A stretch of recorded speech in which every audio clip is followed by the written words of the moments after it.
Ganito po mga kapatid. At gusto ko lang pong i-share itong sinasabi po dito sa Mark 12 verses 41 to 44. At very familiar ito sa atin sapagkat lagi po itong ginagamit kapag nag-i-exhort sa tithes and offering. Ito po ay patungkol sa kaloob, sabi dito, ng biyuda. At ito naman po ay sinulat din ni Lucas sa chapter 21 verses 1 to 4. So sabi dito sa 41 ng Mark 12, sabi dito, naupo si Jesus sa tapat ng hulugan ng mga kaloob sa templo. So si Jesus, sabi dito, naupo daw siya doon sa tapat ng hulugan or kung saan sila naglalagay ng kanilang mga kaloob or offering. Kumbaga dito sa atin, dyan, naupo siya dyan sa tapat.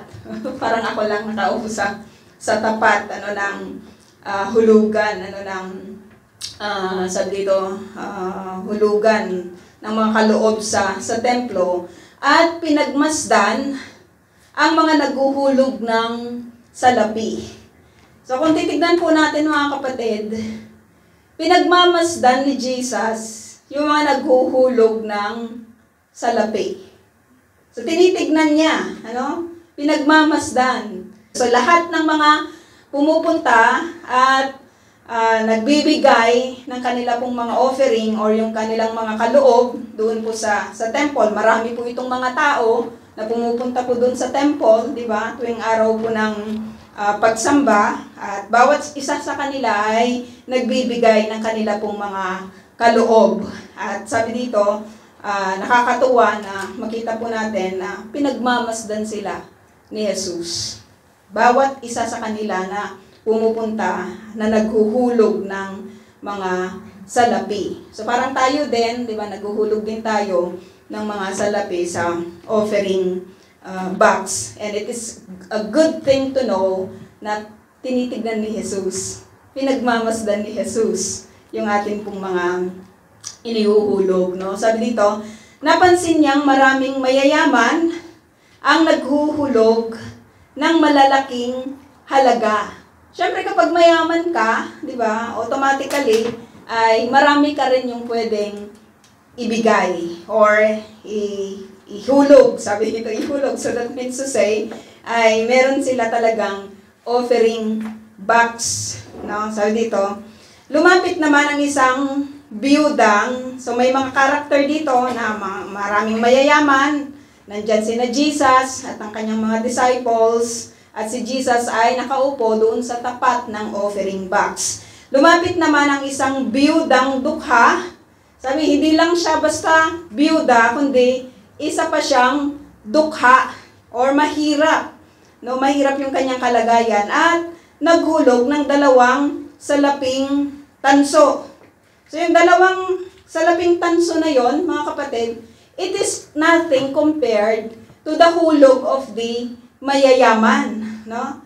Walang pwedeng ibili doon sa 2 salaping tanso na yon. Pero, alam mo yon, inihulog yun ng biyudang babae. Instead na gagamitin niya yung 2 salaping tanso na ito na pandagdag doon po sa kanyang kakainin kasi that's all that she has. Diba sa kanya, kasi nga dukha siya yung dito, yung description sa kanya. Instead na i-keep niya yon kasi dukha na siya, hindi siya pwedeng magkaloob, di ba? At kung ipagkakaloob man niya yon, ay makikita niya na walang halaga yon sa temple. No? Walang halaga yun sa ano yung pwedeng mabili nun, yung 2 tanso na yon? Di ba? Parang agurot lang yon compared sa mga inihuhulog, di ba, ng mga mayayaman, no? Pero nakaka-amaze na doon po sa pagmamasid ng ating pong Panginoong Jesus, yung mga mayayaman, naghuhulog po sila ng malaki, yung dukhang biyuda, naghulog po siya ng maliit, dahil dukha po siya, Pero nakakatuwa, nang binanggit po dito, tinawag ni Jesus ang kanyang mga alagad at sinabi sa kanila, sinasabi ko sa inyo, ang inihandog ng biyudang iyon ay higit na marami kaysa sa inuhulog nilang lahat. So parang napaka-imposible nito, di ba? Dahil yung sinasabi ko po kanina, walang halaga yung kanyang inihulog. Pero kung compare doon po sa mga mayayaman na naghulog po ng malaking halaga, ang in-appreciate po ng Panginoong Jesus at binanggit sa kanyang mga alagad na mas higit daw yung inihandog ng biyudang iyon kaysa doon sa mga inihulog nilang lahat. So nakita lahat ito, di ba, ng Panginoong Jesus. 44, sapagkat ang lahat ay nagkaloob ng bahagi lamang ng kanilang kayamanan. Ngunit ang ibinigay ng babaeng iyon, bagamat siya'y dukha, ay ang buo niyang ikinabubuhay. So dalawang bagay yung ating makikita dito mga kapatid na event doon po sa pagbibigay, di ba, ng babaeng biyuda. Kung titignan natin, is it the amount that matters to God? Or it is the heart that matters to the Lord? Kasi kung titignan natin, back to Genesis, when Cain and Abel ay nag-offer sila, di ba, sa Panginoon, tignan po natin yon, verse 3, sabi dito, dumating ang panahon na si Cain ay naghandog kay Yahweh ng ani ng kanyang bukid. Kinuha naman ni Abel ang isa sa mga panganay ng kanyang kawan. Pinatay niya ito at inihandog ang pinakamainam na bahagi. Si Yahweh ay nasiyahan kay Abel at sa kanyang handog. So take note of the word. Nasiyahan si Yahweh una sa lahat kay Abel bago ng kanyang offering. So importante na sa pagkakaloob pala sa Panginoon, ito ay napakagandang katuruan na, alam mo, ang ikinalulugod ng Diyos, it is not just the amount of the money that you will give, but it is you yourself, myself, na nagkakaloob sa templo po ng Panginoon. Ano ba yung meron itong si Abel? Una sa lahat, bago siya nagkaloob sa Panginoon, he prepared his offering. Tiniyak niya na ito yung pinakamainam na ibibigay niya, di ba, sa Panginoon. Of course, si Cain ganun din.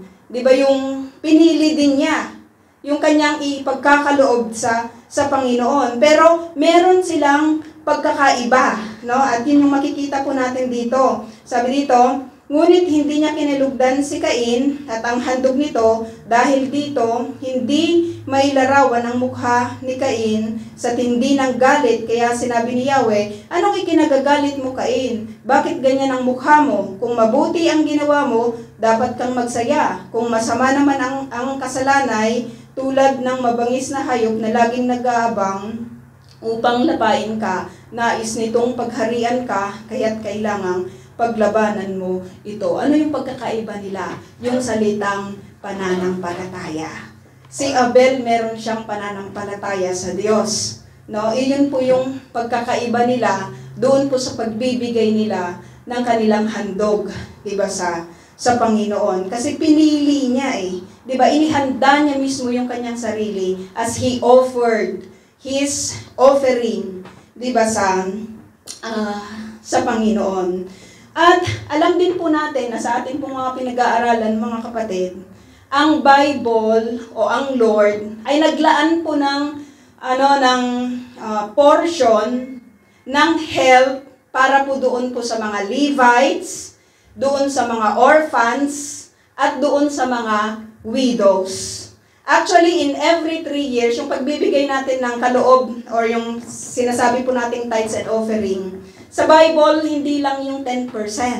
Marami pa silang klase ng mga tithing na ginagawa. At isa po doon, yung every 3 years, ay ginagather po nila yung lahat ng produce, di ba, ng kanilang income, at ibinibigay ito hindi sa temple kundi doon sa mga areas na kung saan yung amount na kanila pong nakokolekt ay para po ito doon po sa mga orphans, doon sa mga Levites na hindi binigyan ng kaloob, di ba, ng lupain, at isa yung tungkol po sa pagbibigay sa mga widows. So ganun po kabuti po yung Diyos that He look after doon po sa mga kalagayan, di ba, ng mga tao po na ito. Kasi ang maging widow sa kapanahunan po na yon ay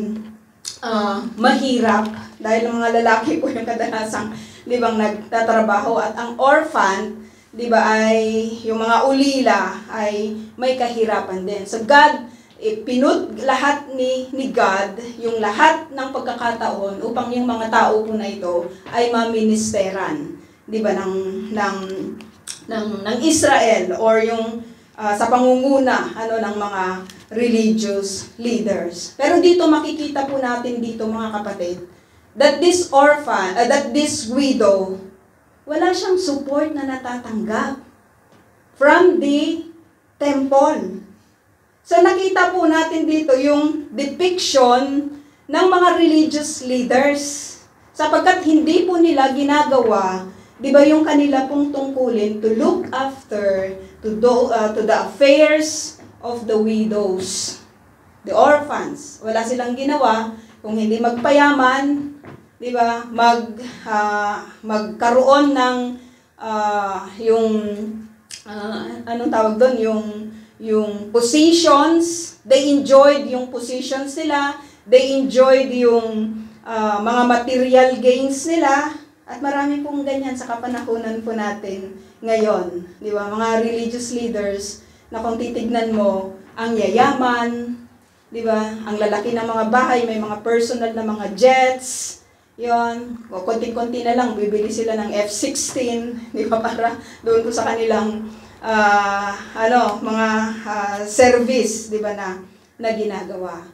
Pero lagi po nating tatandaan, salamat po sa Panginoon, sapagkat we may not be many in numbers, mga kapatid, but our few number dito po sa loob po ng iglesia, mini-make sure po natin that we are fulfilling, di ba, yung mandate po ng Panginoon sa pagtulong. Kaya nandyan po yung ating pong pag-abot, no? Siguro hindi lang siya nakafocus sa mga matatanda, di ba? Hindi lang siya nakafocus sa mga widows, hindi lang siya nakafocus sa mga ulila, pero anyone na nangangailangan, di ba, sa kapanahunan po na ito ay inaabot po, di ba, through this ministry. So salamat sa generosity, nakikita po yun lahat, di ba, ng ating pong Panginoon. Pinagmamasdan po niya lahat, no? So hindi yung halaga